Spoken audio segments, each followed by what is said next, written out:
Em relação ao estudo, nós fomos a uma localidade que dista 270 quilómetros daqui da sede da cidade onde eu me encontro, a cidade de Lubango, que é o interior de Angola, e selecionamos 56 alunos, dos quais 28 se encontravam no terceiro ano, com uma média de idade de 7, 8 anos. Outros 28 se encontravam na nona classe, ou no nono ano, com uma média de idade de 16 anos, e destes dois grupos, haviam 14 bilíngues e 14 monolíngues. Dizer aqui que o que determinou a nossa amostra em 14, 14, 14, 14 foi o facto de encontrarmos menos alunos monolíngues, assim que está correto, nessa escola. Ou seja, naquela escola há mais alunos bilíngues do que alunos monolíngues. Encontramos apenas 14 monolíngues, e então tivemos que constituir entre os bilíngues, selecionar entre os bilíngues, também 14, para formar uma amostra que fosse, de alguma forma, equilibrada. E então tivemos 14 monolíngues mais novos, 14 bilíngues mais novos, tivemos 14 monolíngues mais velhos ou adolescentes e 14 bilíngues mais velhos. E estes alunos foram submetidos a um estímulo em que os mesmos teriam que jogar, era uma atividade lúdica em que os mesmos teriam que jogar e descrever, à medida que fôssemos alterando os instrumentos, o que é que tinha aparecido ou desaparecido num slide, para que os mesmos pudessem produzir frases através das quais podíamos avaliar.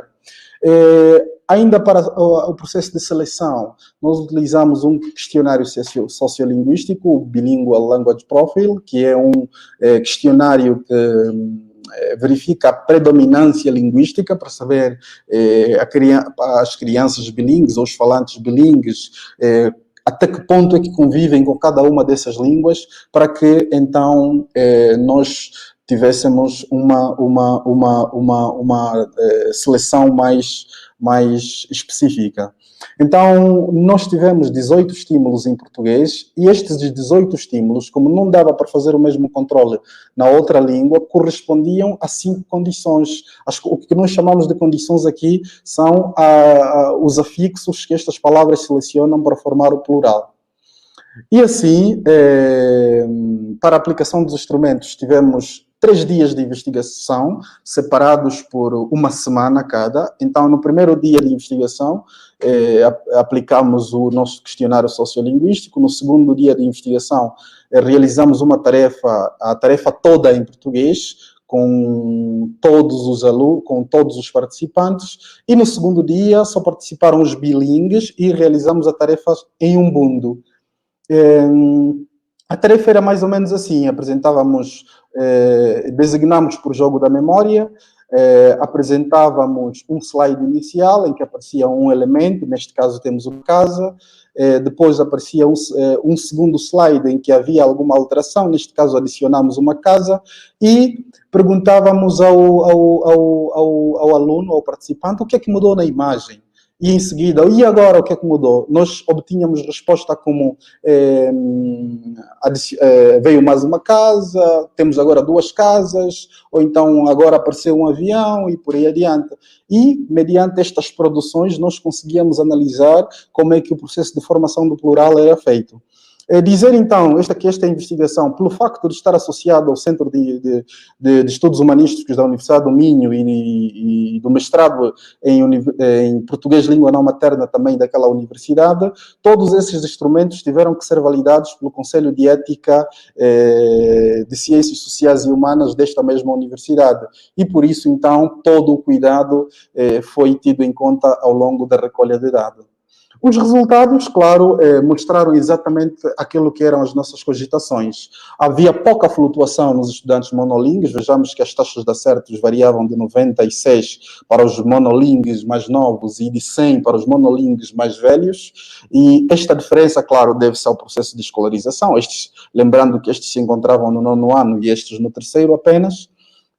Mas nos bilingues a situação se inverte. Os bilingues 1, neste caso os bilingues mais novos, tinham grandes dificuldades em formar o plural em português, mas tinham poucas dificuldades em formar o plural em Ubuntu.